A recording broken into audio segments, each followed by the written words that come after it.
ನಾವಿವತ್ತು ಕರ್ನಾಟಕ ಸ್ವಾತಂತ್ರ್ಯ ಸಂಗ್ರಾಮದ ಬಗ್ಗೆ ತಿಳ್ಕೊಳ್ಳೋಣ. ಅಂದರೆ ನಾವು ಇತಿಹಾಸನ ಓದಬೇಕಾದ್ರೆ ಒಂದು ಕಥೆ ರೂಪದಲ್ಲಿ ಓದ್ಕೊಂಡು ಹೋದರೆ ಚೆನ್ನಾಗಿ ಜ್ಞಾಪಕ ಇಳ್ಕೊಳ್ಳುತ್ತೆ. ಓಕೆನಾ? ಯಾವ ಥರ ಅಂತಂದರೆ, ಏಕೆ ಹೋರಾಟ ನಡೆಯಿತು, ಯಾರು ಹೋರಾಡಿದ್ರು, ಕೊನೆಯಲ್ಲಿ ಏನಾಯಿತು, ಈ 3 ಪ್ರಶ್ನೆಗಳಿಗೆ ನಾವು ಉತ್ತರ ಗೊತ್ತಿದ್ದರೆ ಇತಿಹಾಸನ ನಾವು ತುಂಬ ಸುಲಭವಾಗಿ ಅರ್ಥ ಮಾಡ್ಕೋಬೋದು. ಅಂದರೆ ಇವಾಗ ಕರ್ನಾಟಕ ಸ್ವಾತಂತ್ರ್ಯ ಸಂಗ್ರಾಮದ ಬಗ್ಗೆ ಮಾತಾಡೋಣ. ಮೊದಲು ಭಾರತ ಹೇಗಿತ್ತು? ಸುಮಾರು 200-250 ವರ್ಷಗಳ ಹಿಂದೆ ಭಾರತ ಒಂದು ದೇಶವಾಗಿರಲಿಲ್ಲ. ಅನೇಕ ಸಣ್ಣ ಸಣ್ಣ ರಾಜ್ಯಗಳಾಗಿದ್ದವು. ಉದಾಹರಣೆಗೆ ಮೈಸೂರು ಸಾಮ್ರಾಜ್ಯ, ಮರಾಠ ಸಾಮ್ರಾಜ್ಯ, ಹೈದರಾಬಾದ್, ಕಿತ್ತೂರು, ಸುರಾಪುರ.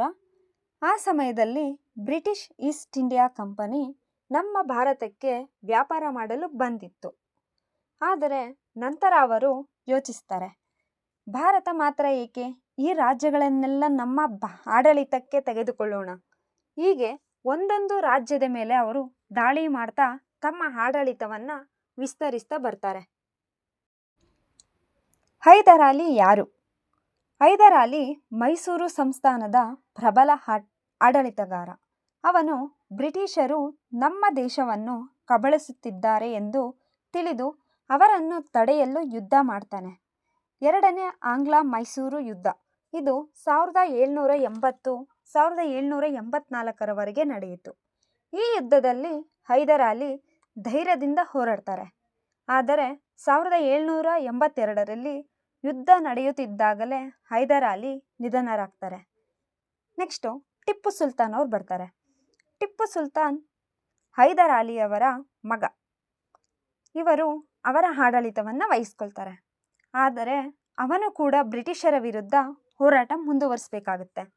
ಅವನ ಮಾತು ನಮ್ಮ ದೇಶವನ್ನು ಬ್ರಿಟಿಷರಿಗೆ ಕೊಡುವುದಿಲ್ಲ ಅಂತ ನಿರ್ಧಾರ ಮಾಡಿಕೊಂಡಿರ್ತಾನೆ. ಅದಕ್ಕಾಗಿ ಫ್ರಾನ್ಸ್ ದೇಶದ ಸಹಾಯ ಪಡೆದು ಬ್ರಿಟಿಷರ ವಿರುದ್ಧ ಹೋರಾಡ್ತಾರೆ. ಆದರೆ 4ನೇ ಆಂಗ್ಲ ಮೈಸೂರು ಯುದ್ಧ 1799ರಲ್ಲಿ ಶ್ರೀರಂಗಪಟ್ಟಣದಲ್ಲಿ ನಡೆದ ಯುದ್ಧದಲ್ಲಿ ಟಿಪ್ಪು ಸುಲ್ತಾನ್ ಅವರು ವೀರಮರಣ ಹೊಂದುತ್ತಾರೆ. ಟಿಪ್ಪು ಸುಲ್ತಾನನ ನಂತರ ಮೈಸೂರು ರಾಜ್ಯದ ಮೇಲೆ ಬ್ರಿಟಿಷರ ಹಿಡಿತ ಜಾಸ್ತಿ ಆಗುತ್ತೆ. ಸಶಸ್ತ್ರ ಬಂಡಾಯದ ಕಾಲ 1769ರಿಂದ 1858. 1769 ಕರ್ನಾಟಕದ ಸ್ವಾತಂತ್ರ್ಯ ಸಂಗ್ರಾಮದ ಆರಂಭ. ಇದು ಸಶಸ್ತ್ರ ಬಂಡಾಯದ ಕಾಲ ಆಗಿರುತ್ತೆ. 1769ರಿಂದ ಕರ್ನಾಟಕದಲ್ಲಿ ಬ್ರಿಟಿಷರ ವಿರುದ್ಧ ಸಶಸ್ತ್ರ ಹೋರಾಟ ಆರಂಭ ಆಗುತ್ತೆ.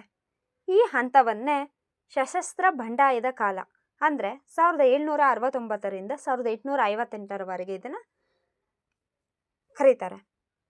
ಯಾಕೆ 1769ರಿಂದ ಇದು ಸ್ಟಾರ್ಟ್ ಆಯಿತು ಅಂದರೆ ಆರಂಭ ಆಯಿತು? ಬ್ರಿಟಿಷ್ ಈಸ್ಟ್ ಇಂಡಿಯಾ ಕಂಪನಿ ಭಾರತಕ್ಕೆ ವ್ಯಾಪಾರಕ್ಕಾಗಿ ಬಂದಿರುತ್ತೆ.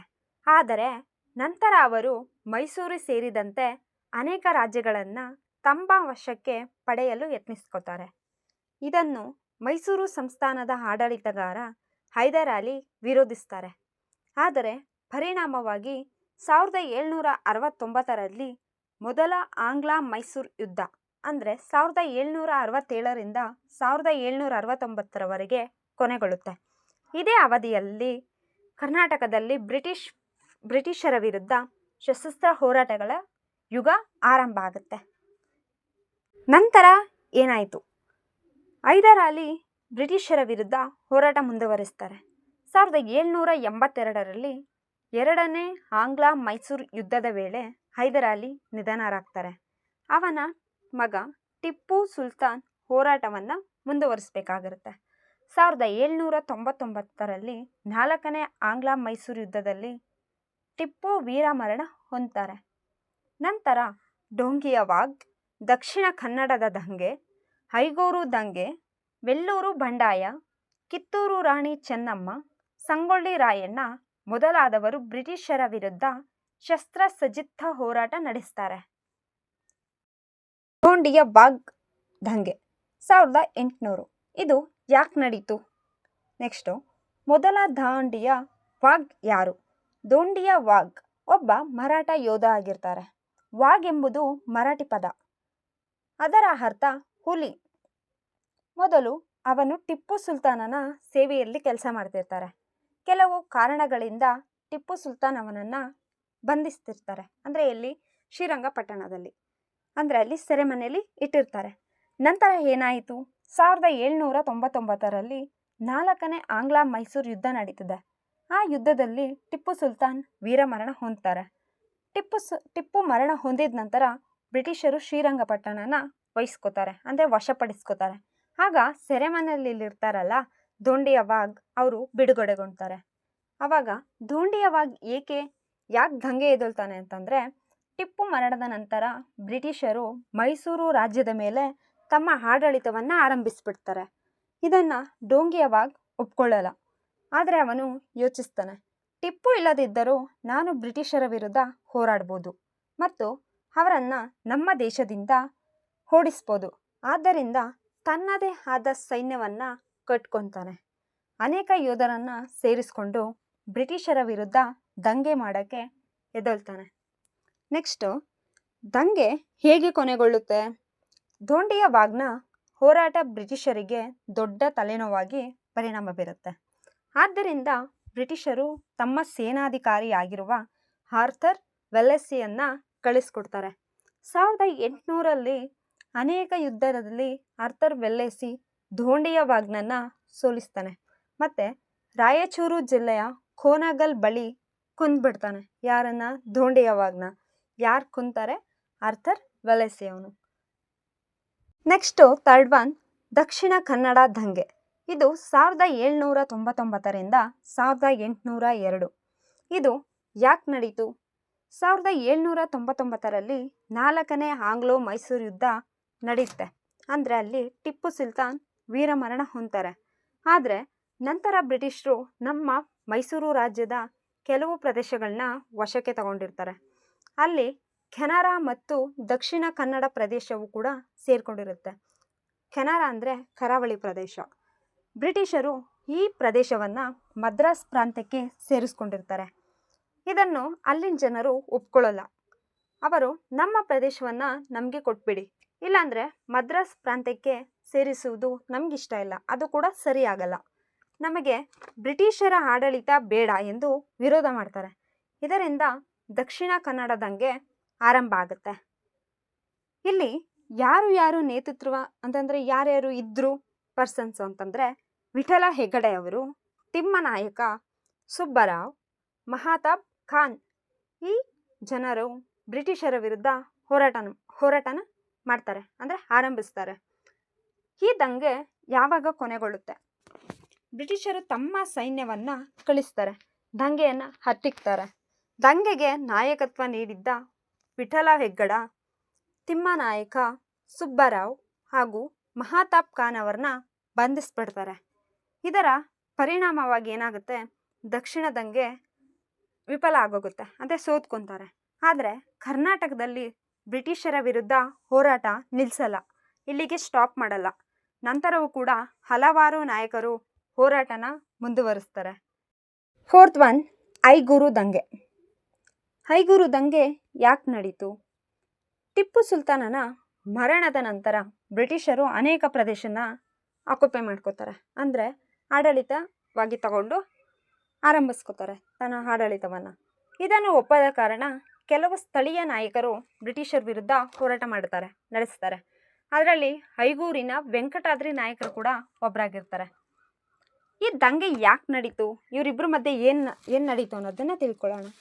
ವೆಂಕಟಾದ್ರಿ ನಾಯಕರು ತನ್ನ ಸಾಮ್ರಾಜ್ಯವನ್ನು, ಅಂದರೆ ರಾಜ್ಯವನ್ನು ಉಳಿಸ್ಕೊಳ್ಳಲು ಮತ್ತು ತನ್ನ ಆಡಳಿತನ ವಿಸ್ತರಿಸಲು ಅವರು ಬಯಸುತ್ತಾರೆ. ಆದರೆ ಬ್ರಿಟಿಷರು ಅವನ ಅಧಿಕಾರವನ್ನು ಒಪ್ಕೊಳ್ಳಲ್ಲ. ಮತ್ತು ವೆಂಕಟಾದ್ರಿ ನಾಯಕ ಬ್ರಿಟಿಷರ ವಿರುದ್ಧ ಆಯುಧ ಹಿಡಿದು ದಂಗೆ ಎದ್ದೇಳ್ತಾರೆ, ಅಂದರೆ ಅವರು ಆಯುಧನ ತಗೋತಾರೆ ಅವರ ವಿರುದ್ಧ ಹೋರಾಟ ಮಾಡೋದಕ್ಕೆ. ಮತ್ತು ಈ ದಂಗೆ ಯಾಕೆ ಕೊನೆಗೊಳ್ತು ಅಂತಂದರೆ, ಬ್ರಿಟಿಷರು ತಮ್ಮ ಸೇನೆಯನ್ನು ಕಳಿಸಿ ವೆಂಕಟ ನಾಯಕರ ವಿರುದ್ಧ ಯುದ್ಧ ಮಾಡ್ತಾರೆ. ಈ ಯುದ್ಧದಲ್ಲಿ ಬ್ರಿಟಿಷರ ಸೇನಾಧಿಕಾರಿ ಯಾರಾಗಿರ್ತಾರೆ ಅಂದರೆ ಕರ್ನಲ್ ವೆಲ್ಲೆಸ್ಲಿ. ಇವರು ವೆಂಕಟಾದ್ರಿ ನಾಯಕರನ್ನು ಬಂಧಿಸ್ಬಿಡ್ತಾರೆ. ನೆಕ್ಸ್ಟು ಅವನನ್ನು ನೇಣಿಗೆ ಅಂತಂದರೆ ನೇಣು ಶಿಕ್ಷೆಗೆ ವಿಧಿಸ್ಬಿಡ್ತಾರೆ.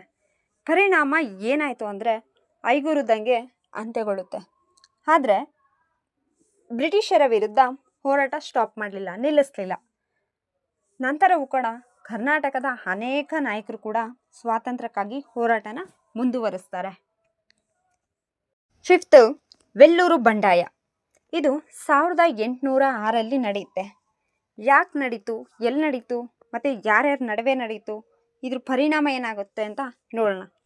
1806ರಲ್ಲಿ ವೆಲ್ಲೂರಿನಲ್ಲಿ ಬ್ರಿಟಿಷರ ಸೇನೆಯಲ್ಲಿ ಕೆಲಸ ಮಾಡುತ್ತಿದ್ದ ಭಾರತೀಯ ಸೈನಿಕರು ಬ್ರಿಟಿಷರ ವಿರುದ್ಧ ದಂಗೆ ಎದ್ದೇಳ್ತಾರೆ. ಇದು ಭಾರತದ ಮೊದಲ ಸೈನಿಕ ಬಂಡಾಯಗಳಲ್ಲಿ ಒಂದೆಂದು ಪರಿಗಣಿಸಲಾಗುತ್ತದೆ. ಅಂತಂದರೆ ಫಸ್ಟ್ ಭಾರತೀಯ ಸೈನಿಕರು ಬ್ರಿಟಿಷರ ವಿರುದ್ಧ ದಂಗೆ ಎದ್ದೇಳ್ತಾರೆ. ಈ ದಂಡೆ ಯಾಕೆ ನಡೀತು, ಈ ಬಂಡೆಯ ಏಕೆ ನಡೆಯಿತು ಅಂತ ತಿಳ್ಕೊಳ್ಳೋಕ್ಕಾದ್ರೆ, ಬ್ರಿಟಿಷರು ಭಾರತೀಯ ಸೈನಿಕರಿಗೆ ಹೊಸ ಉಡುಪು ನಿಯಮಗಳನ್ನ ಜಾರಿಗೊಳಿಸ್ತಾರೆ. ಯುರೋಪಿಯನ್ ಮಾದರಿಯ ಟೋಪಿ ಧರಿಸುವಂತೆ ಆದೇಶಿಸ್ತಾರೆ. ಜೊತೆಗೆ ಸೈನಿಕರ ಧಾರ್ಮಿಕ ಆಚರಣೆಗಳಿಗೆ ವಿರುದ್ಧವಾದ ಕೆಲವು ನಿಯಮಗಳನ್ನ ವಿಧಿಸ್ತಾರೆ. ಇದರಿಂದ ಹಿಂದೂ ಮತ್ತು ಮುಸ್ಲಿಂ ಸೈನಿಕರಿಗೆ ತಮ್ಮ ಧಾರ್ಮಿಕ ನಂಬಿಕೆಗಳಿಗೆ ಧಕ್ಕೆ ಉಂಟಾಗುತ್ತೆ ಎಂದು ಅವರು ಅನಿಸ್ಕೊತಾರೆ. ಅಂತಂದರೆ ಆ ಥರ ಅನಿಸಿಕೆ ಬರುತ್ತೆ. ಆದ್ದರಿಂದ ಅವರು ಬ್ರಿಟಿಷರ ವಿರುದ್ಧ ಬಂಡಾಯ ಎದ್ದೇಳ್ತಾರೆ. ಈ ಬಂಡಾಯ ಹೇಗೆ ಕೊನೆಗೊಂಡು ಅಂದರೆ, ಸೈನಿಕರು ಬ್ರಿಟಿಷರ ವಿರುದ್ಧ ದಾಳಿ ನಡೆಸ್ತಾರೆ. ಆದರೆ ಸ್ವಲ್ಪ ಸಮಯದಲ್ಲೇ ಬ್ರಿಟಿಷರು ಹೆಚ್ಚಿನ ಸೈನ್ಯವನ್ನು ಕಳಿಸಿ ಬಂಡಾಯವನ್ನು ಕ್ರೂರವಾಗಿ ಹತ್ತಿಕ್ತಾರೆ. ಆದರೆ ಅನೇಕ ಭಾರತೀಯ ಸೈನಿಕರು ಇದರಲ್ಲಿ ಸಾವನ್ನಪ್ತಾರೆ. ಆದರೆ ಅಲ್ಲಿ ಹಲವಾರು ಜನರಿಗೆ ಕಠಿಣ ಶಿಕ್ಷೆನ ವಿಧಿಸಲಾಗುತ್ತೆ. ಬಟ್ ಇದರ ಪರಿಣಾಮ ಏನಾಗುತ್ತೆ ಅಂದರೆ, ವೆಲ್ಲೂರು ಬಂಡಾಯ ವಿಫಲ ಆಗೋಗುತ್ತೆ. ಆದರೆ ಇದು ಬ್ರಿಟಿಷರ ವಿರುದ್ಧ ಭಾರತೀಯರಲ್ಲಿ ಅಸಮಾಧಾನನ ಹೆಚ್ಚುವಂತೆ ಮಾಡುತ್ತೆ ಮತ್ತು ತೋರಿಸ್ಕೊಳ್ಳುತ್ತೆ. ನಂತರ 1857ರ ಭಾರತದ ಪ್ರಥಮ ಸ್ವಾತಂತ್ರ್ಯ ಸಂಗ್ರಾಮಕ್ಕೆ ಇದು ಒಂದು ಪ್ರೇರಣೆ ಆಗುತ್ತೆ.